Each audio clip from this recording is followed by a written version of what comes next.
All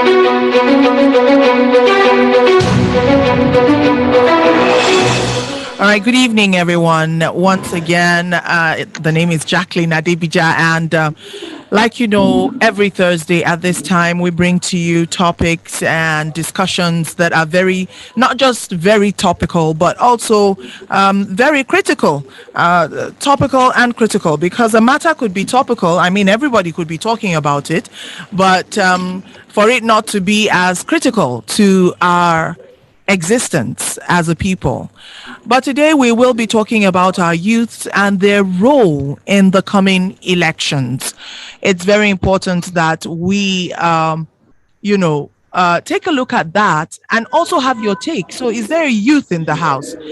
This would be the time for you to come close and sit. Let's have this discussion. After all, if Nigeria, like we love to say, is a country of over 200 million people, and data, as old as that data might be, has shown that we have a very, very young population. As a matter of fact, over 60% of our population is a youthful one, is made up of young people. So what are we to do with that information? Today, I have with me Yvonne of GoVote. She's going to be giving us her take on what she feels it should be like moving forward, moving towards 2023. Yvonne joins us via Zoom, and I'm hoping that the network and everything will cooperate with us this evening. All right. So, Yvonne, can you hear me? Okay, good evening, everyone. It's nice to be here on Invicta FM Kaduna. My name is Yvonne. I am the project manager of GoVote Nigeria. GoVote Nigeria is a project that empowers young people between the ages of 18 and 40 years to be active citizens and to participate in the upcoming 2023 general election. So there are different definitions of who a youth is. But by the African Charter, a youth is someone between the age of 15 to 35 years old. But in Nigeria, we define youth as any young person between the age of 15 and 29 years old. So that I would go with both definitions. So it actually depends on context.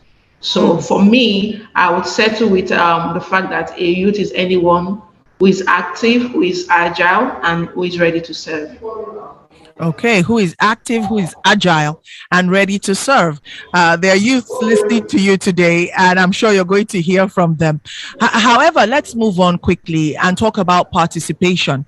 When we're talking about participation in Nigeria, I usually do not agree with people when they say, our youths need to participate, because participation, our youths indeed participate in the political process, however you choose to look at it. Now, if we want to define how they participate, what roles they play, at that point, we might begin to have a problem because the roles that they play during elections, being recruited as party thugs and the rest of it, is where a lot of people who are concerned about this country have a problem. Now, how can the youths of today break out of a mold like that? Okay, so I would like to start with the fact that is very glaring that Nigeria has the largest youth population in the world, like we know. More than half of our population are actually young people. 70% of people under 30 years in Nigeria are youths. And also we have over 42% of people who are 15 years below. So for me, Nigeria has the human resources, the social resources, the economic resources, and youth have been participating in the election from time immemorial. So how they participate, I feel, will not be the bone of contention. Because, for example, in the past elections, we have seen youths, like you said, being used for different devices during the election. some for thuggery, for ballot box snatching and all that. But I feel there's a shift that has happened in Nigeria in the past few years. So let's say from 2015 election, we have seen young people gradually gravitate from that place of, oh, we are working for one boss, we are snatching boss, to the place of knowing who they are and their place in the election and Nigeria political system. So we have seen youths who are now more enlightened. They know that, okay, this is not the Nigeria we want, and how we can get the Nigeria we want would depend on our participation. And for example, the person I'm snatching the ballot box for does not have the son out there also snatching the box. Because, for example, if you ask the politicians where are their children on election day, you hardly see their children out there, except for the ones who are gradually participating with their parents and all that in the political process. So I would say that there has been a shift, and Nigerian youths are more aware, and we're also seeing the momentum as we head towards the 2023 election. People are becoming more enlightened, more sensitized on how significant their role is in the electoral process. I would like to say that Nigerian youths, back to your question, so I don't deviate, have been participating, but the level at which they've been participating has been very low. That is why we have seen voter apathy in most of the elections that we have had in this country. And as we progress towards 2023, we are all working towards active participation and turnout in the election. For example, the GoVote project, our major focus is young people participation in the 2023 election. And we are very active in the PVC registration process, because that is where it begins from. If people don't have their PVC, they can't actually come out to vote on election day, which has been the trajectory. You see young people who are eager for change in Nigeria, but what it takes to make the change they do not have, which is their PVC.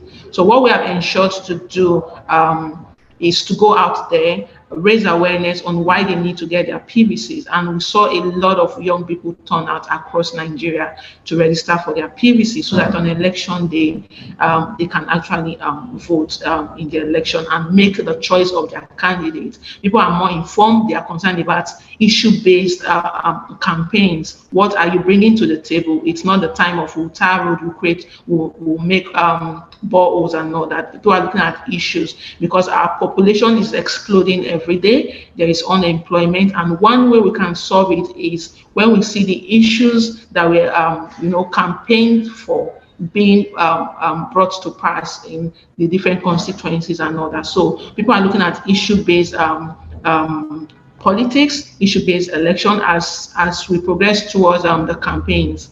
People are eager, they want to know what each candidate are bringing on board, which will, I feel, to a large extent, would influence the choice of their candidates. So yes, youths are awake, they are informed. They might not be informed to the level that we want it, but there has been significant progress. The question I did ask was breaking out of that mold. And while I agree, I mean, you have made a case for the fact that we see quite a number of youths, more youths getting involved, but we still have a huge, well, I beg everyone's pardon, I stand to be corrected, but it seems like we still have quite a number of young people who are within that mold, who still feel that their place is to defend, the indefensible, to act in ways and manners that are counterproductive, for want of a better word, counterproductive to the growth of this nation. Would you say, Yvonne, you seem optimistic? That's how I would describe your outlook towards the young people of Nigeria as regards elections in this country. You seem, would I be right to say you seem, optimistic? Yes, I'm optimistic because, like the popular saying, Rome wasn't built in a day. And if you look at the mass population of young people across Nigeria, you would agree with me that it's not going to happen overnight. It's going to be a gradual process. And that is the foundation that CSO, development experts, social impact innovators are laying to ensure that as we progress towards the 2023 and the upcoming elections that Nigeria is going to have in the future, there's going to be significant improvement. We are moving from where we are and towards where we want to be. So I'm very optimistic. Yes, we are always going to have people who have different ideas. That is why it's democracy in the first place. But when we begin to speak and discuss on issue-based campaigns, we are looking at the real issues. We are not looking at the different sentiments in our choices. Then we can then begin to make progress. And that is what we are beginning to see, that people are more aware that it's beyond the political parties that you belong to. It's about who we can hold accountable to their campaign promises. We are not where we used to be, and we are not where we want to be yet. But definitely, there has been a significant progress, like we can see from the PVC registration. And the phase where we are in right now in the GoVote project is mobilization for collection, because it is one thing to register, it's another to collect your PVC. So that is the phase where we are in: collect your PVC and come out to vote on election day. And we are seeing Nigerians all over the space, because what we do in GoVote is also using technology to bridge the gap between societies and issues. How does technology influence our day-to-day life? How do we use technology to engage? Like you can see how the pandemic changed a lot of things. So a lot of people are engaging online. They want to know what is happening, and that is also being translated offline. Do you get what I'm saying? So it's going to be a lot of work, but I would definitely tell you that we are making significant progress. Because if you look at INEC data, for example, over 70% of registered voters during the serial process are young people. So that speaks a lot. Though we have not seen the cleanup data from the fourth quarter registration that was just concluded on July 31st, but we should know that the 2023 election is going to be decided by the young people, which contributes more than half of the population of registered voters. That is why we need to engage them to sustain the momentum that we are seeing offline and online. People want positive change. I know the word change has become a buzzword, but people want to see true change, things being translated from being a campaign promise to being a reality. For example, if you look at our educational system, if you look at our infrastructures, why there is a mass movement of people abroad, it's not because Nigeria does not have a lot of resources. We are so blessed, but how do we harness those blessings that God has given to us? So that is why we are looking for how to, make young people to understand the core of the conversation. That's why we are concerned about participation and engagement, in the GoVote project. So I would like to stop here. Right. Speaking about engagement, there are a lot of people who will tell you that, oh, you know what, when it comes to engagement, particularly on social media, where the average Nigerian youth has found a platform where they can vent their frustration, their anger, their beliefs and hopes for a better Nigeria, they're very vocal. When it comes to social media, they're very vocal. And for past elections, a lot of politicians, and I dare say even the citizenry, have become jaded as regards, what the youth say online, translating to what you see on election day. Do you think that is going to change in this coming elections? So I would say that the power of social media is being mined globally. And the pandemic has taught us that everything is possible. It's a global village. We have seen how social media has been used to mobilize for different movements across the world. So the 2023 general election in Nigeria is not going to be an exception. There are different negativity that also come with using social media, but would definitely all agree that the positivity of using social media is more than the negativity. Social media has helped organizations navigate during the pandemic. So the election will not be an exception. But what we have seen so far is we live in a society where a lot of things are bottled up, even as, growing up in our different localities. There are some things you are not able to say while you are growing up. It's not that you don't want to say it or it's not bottled up inside of you, but because of the situation around it, you can't just say it. And we have seen a generation of youths different from what we used to have. We are more vocal, we are more expressive, we are very inquisitive, we want to contribute to discourse, we want to see those things that we are being taught in classes translate to reality. So that is why you are seeing like a lot of people are venting online. They are saying what they want. They might not be able to say it to you physically, but they can say it online. So it's like social media is a free space for you to say what is in your mind, contribute to discussion. For example, there are people who have stage fright. There are people who cannot, face even one person to talk. But social media gives that leverage to everyone to be able to express themselves. So now back to your question. What we are seeing online definitely is influencing conversation offline, whether we like it or not. And it's like a village. So if I want to narrow it to the 2023 election, from trends and analysis we have monitored over the past few months since the GoVote project started, we have seen what is happening on social media being translated offline to different community, to grassroots mobilization and all that. And this is very, I would use the GoVote project as an example. Majority of what we have been doing has been online. We engage online, we engage offline, and our impressions each day will tell you that people are engaging.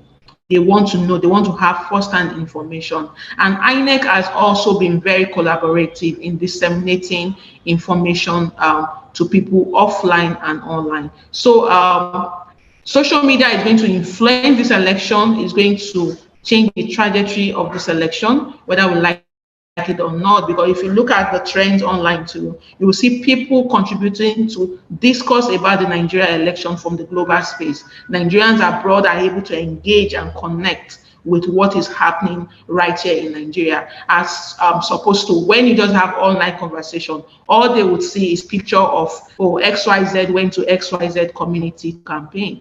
It has gone beyond that. They want to see what are the issues. How do you connect globally? If you are saying, for example, you want to bring investment into Nigeria, how are you going to do it? To do this? Yes, you are going to connect globally. For example, we're on a Zoom call. Before the pandemic, this was not the usual. It was foreign to everybody, but everyone has embraced it. So whether you like it or not, people are engaging on social media, talking to their friends, to their families on why they should participate in the election. And social media has been used for information sharing. Like I said before, you can send a post to millions of people on social media and it will reach them at the speed of light. So that is how far information travels with social media. And that is why we must ensure that it's the right information that we are putting online for people to engage. And that is where GoVote comes in to simplify election information, to ensure that citizens understand and take action when they are expected to. So that is why we also collaborate a lot with INEC, get update information from INEC and pass it down in the simplest form that citizens can understand. And this we saw a lot of mobilization during our PVC registration drive, and we are also using lessons learned from the PVC registration drive to drive conversation for the collection that we just started off. Because if you know, 2021 PVCs are ready for collection and we're already mobilizing people. And we have a pool of volunteers across the 15 states where we are currently implementing our project, who are on ground in person to also mobilize community members and also using their social media. All right, just in time. We'll be going on a quick commercial break, and when we get back, we'll talk some more with what we Yvonne. are doing. Imagine Quite 150 volunteers replicating inspiring what to you are hear posting on that your there are handle. young people who are volunteering this time around. That look, we have to do this. We'll be opening up the phone lines to hear from you. I see that on Facebook we already have some comments. We'll take all of that when we get back. Hi, Jacqueline, can you hear me? Still spot on, only on Invicta 98.9 FM.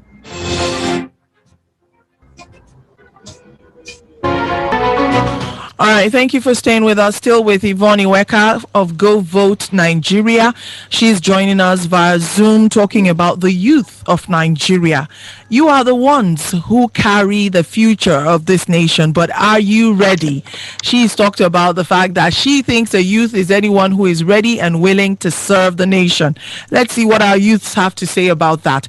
But coming back to Yvonne, before we went on that break, we had talked about social media, seeing whether or not the youths have the power right now to translate what we've seen on social media into reality, because many people are jaded. Many people view all that happens on social media with, a jaded eye. They just think that, look, social media is social media. What happens on social media stays on social media. All right. So, the question I would like to ask you quickly, because time is far gone, would be about stomach infrastructure. It's a phenomenon that seems to have come to stay in Nigeria, where you will see young men call black white because of stomach infrastructure.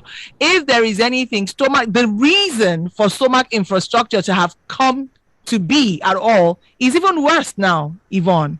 So, why are you so confident? Because for a lot of people, they will tell you it's not about even the registration. It's not about whether or not people go and collect their PVCs, even though that's a start. But it is about people voting the person that they know can actually deliver the goods for this country's growth. So, stomach infrastructure, what do you think? Moving towards 2023, Yvonne.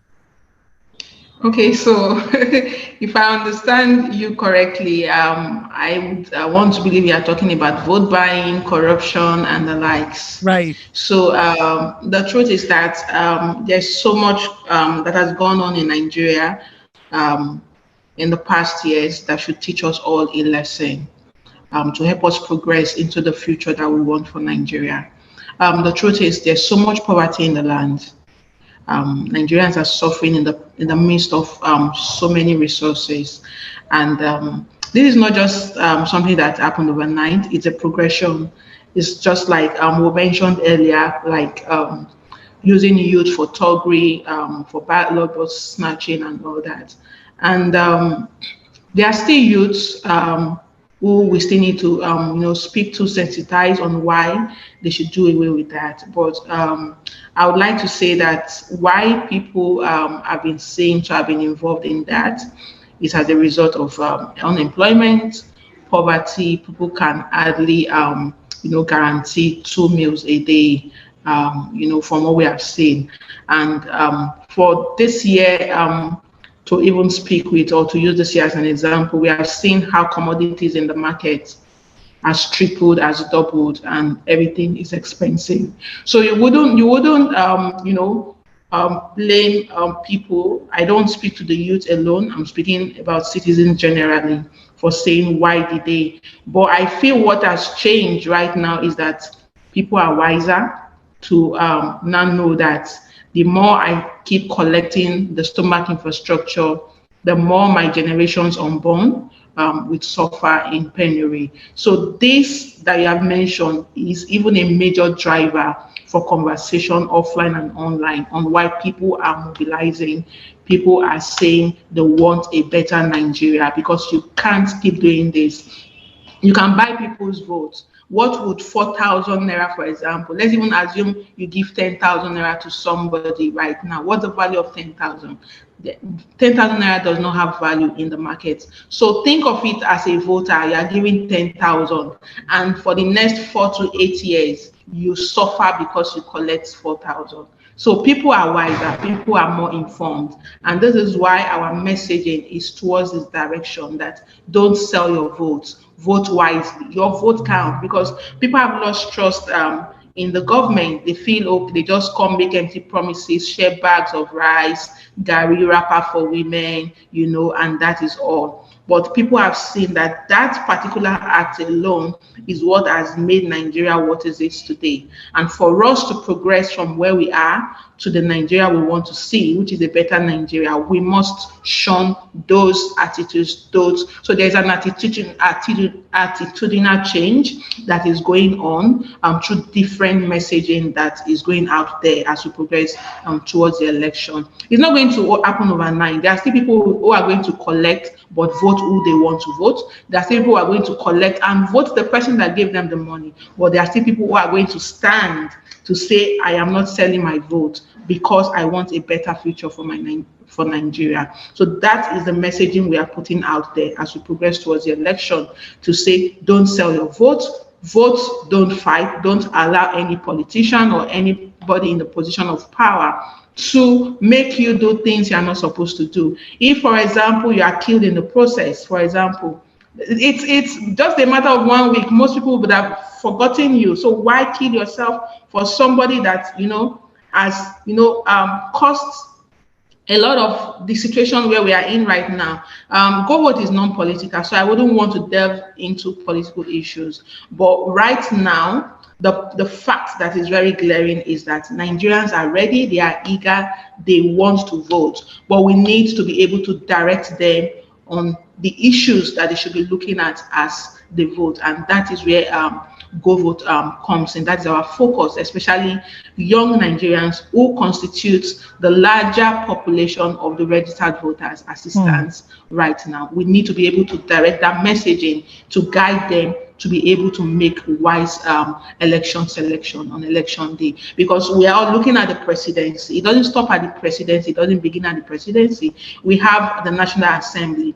The role the National Assembly play in this country is, I would say, it's being overlooked most times. So we need to direct people to say, whoever the president is tomorrow that you're going to elect will be greatly influenced by the decisions the people in the National Assembly are making. The accountability you are looking for starts from the National Assembly. So if we don't get it right at this stage, a lot will go wrong. So that is why our messaging is towards this direction, to be able to direct people to the right issues they should be looking at, rather than party lines, tribal lines, and all that. Those are just the seats that the political class is using to, but we will try our best on this project in collaboration with other people that will work with, to ensure that the messaging is clear. The Nigerian you want begins with your voting, and it begins with you making the right decision, not decision based on what you are going to eat today, forgetting your future. Before we open up the phone lines, Yvonne, if you were just in 30 seconds, do you think that we're having the right conversations? Are our youths having the right conversation? Do we have those topics? Because you talked about discussions along tribal, ethnic, religious lines, and all of those things. For me, whenever I go online, seems like we've lost the plot already. Do you think, but you are in a better position to tell us if what you see in the work that you do daily shows you that the Nigerian youth are actually directing their conversation in, the right path, to the right path. Okay, so I would like to say there's significant progress, but the narrative could be better. And it's about 6 months or 7 months to the general elections, and a lot is going to happen between this period.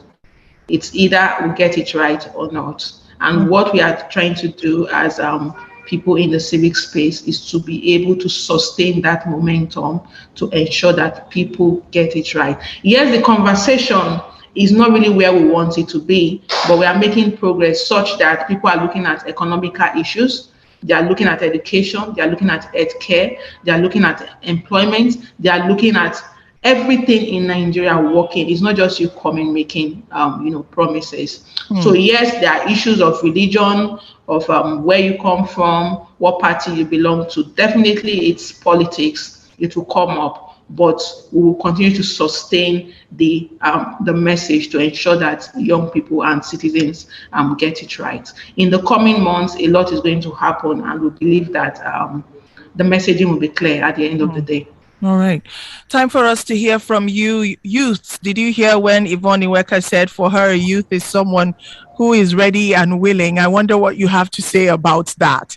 She also thinks that the conversation is going to get better. She also thinks that the youth of Nigeria underestimate the role that our representatives in the red and green chamber at the National Assembly play. A lot of us overlook them, and all eyes are on the president, while the senators and our representatives manage to dodge whatever stones and bottles that we have to throw at the ineptness of how we're being led, or we have been led. All right, so time for us to hear from you out there. If you've been following the conversation, would like to hear from you, and the numbers are 081 40,000 989. Once again, that's 081 40,000 989. We also have 070 800 989. Once again, that's 070 800 989. We have some messages on our Facebook page. Just to quickly take some of those messages, I know that we have someone who says that he just joined from Gusau in Zamfara State. While that message is coming up, let me take a call. Yeah, hello, good evening. Okay, that call just got cut off.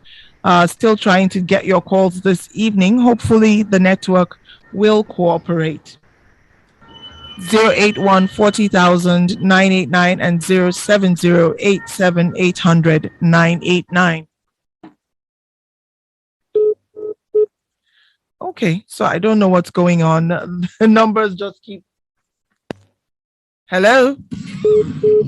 Okay, so it's one of those days when the network doesn't want to cooperate. Okay. Give me a moment. Let's check our Facebook page, see if we can get the comments. They're not coming up. Okay. All right. So we have Prince Mayelo TY. All right. Thank you so much. And then we have Nasir Usman Bawaya. He's the one who's joined us from Zamfara. We hope you're keeping safe there, Nasser. And Josephine David Hyunstong, thank you so much. Your words mean a lot. Okay, so these are young people I'm taking it, and I thought you'd have more questions about Yvonne's definition of youth. Okay, so let's see. The numbers are kind of quiet. I wonder why. It's all about you after all. Let's see. The numbers are still 081 40,000 989 and 070 800 989. I don't know why the calls are just going off, but we've lost valuable time. I'll just like to come back to Yvonne and let's wrap this up, because the calls aren't just coming through. I don't know why. Anyway, so Yvonne Eweka joining us, of course, via Zoom. We've talked about the youth of Nigeria and what we need to do moving forward, what we need to do. Okay, we have a call here. Hello, good evening. Good evening. Can you speak up, please? Okay, this is Sam calling from Kaduna. All right, Sam, go ahead, please. Yes, I thank Joyce for this evening concerning the way she about the social media. You see, social media play a beautiful role, especially in our country today. If you can watch out, the present government, APC, was elected through social media, and they do their massive work and carry people along. But it's quite unfortunately because all our hope was abolished because they could not be able to meet up the needs of Nigerians. And this is the reason why Nigerians today have gone, especially the youth, they have gone out massively to collect our PVC. And I believe that the same social media will give us a good result at the end of the day because the youth have already been aware of what is going on. But my question is, can INEC give us a credible election? Can we trust INEC? Because they keep on answering one way or the other because I don't trust those people. Because if we are to say that INEC is tell us, those people they registered, what is holding their PVC up to now? Why are they not clearing all those things from their FP to allow people to do their PVC? Okay. Thank you. And thank you very much, so that we can come back quickly to Yvonne before we have to go. Yvonne, Sam was asking, he was the only call that was able to come through, and he was asking, can we trust INEC?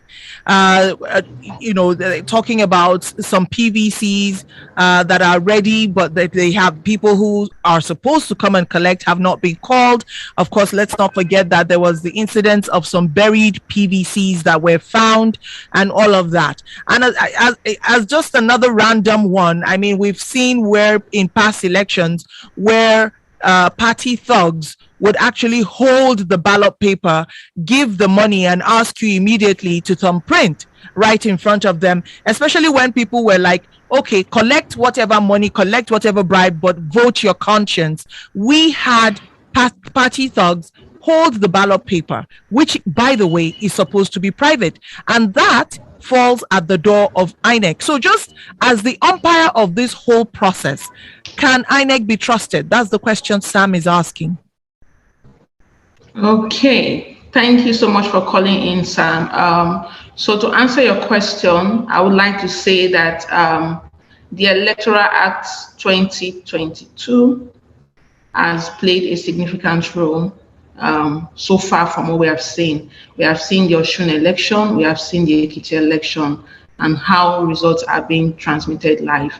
So, so you have seen that INEC has gradually moved from manual to technology. They might not be where we want them to be, but there has been a significant improvement in INEC activities, and this has been shown in the two state of circle election that was held in 2020 so far. So I would say that yes, like we can also see from the PVC registration that a lot has changed. So I would say that yes, we have a lot of distrust in government and some agencies, but I would like to encourage you to shift your mindset, looking at these things that have happened so far as we move towards the election. INEC has continuously told us, giving us their word that the election will be free, it will be fair. But one thing I would encourage you to do is on election day, do not sit at home and say, my vote don't count, INEC will not do this, INEC will not do that. Because if you actually sit at home, that is when you give,